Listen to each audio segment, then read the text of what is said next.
Siguradong ito yung trick na ginamit mo. Heto ang pagkakasunod-sunod. Una, dinala mo yung curry sa kwarto ni Mr. Iwao Akashi. Tapos, habang kumakain siya, pumunta ka sa likod niya.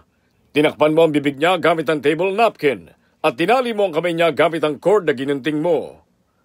Tapos, nang mailagay mo na yung lubid sa may leeg niya, pinakagat mo sa kanya yon ng may kasamang napkin at ibinitin mo siya. At syempre, pinagbantaan mo siya na kapag natanggal yung lubid sa bibig niya, mabibigti siya. Pinakahuli, tinali mo yung kamay niya nung ginamit mo yung cord at tinali mo ulit yun sa cord ng ilaw. Tapos may pinakaisapan ka para umakyat sa kwarto niya at kunin ang pinagkainan niya. Sinabihan mo ang taong yon na kapag nakita niyang bukas pa yung ilaw, wag muna siyang pumasok. Una mong sinabihang pumunta ang taong yon, 10 minuto matapos mong manggaling doon dahil inisip mong malamang kagat-kagat pa niya yung lubid.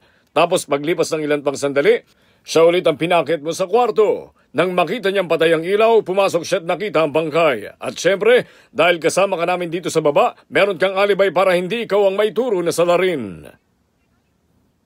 Oo, tama. At kaya siya nagluto ng maraming curry dahil yun nga ang plano niya.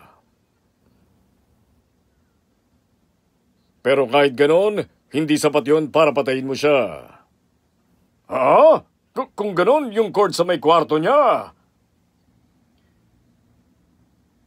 Medyo mahirap-hirap ang kasong yun, ah. Tumahimik ka!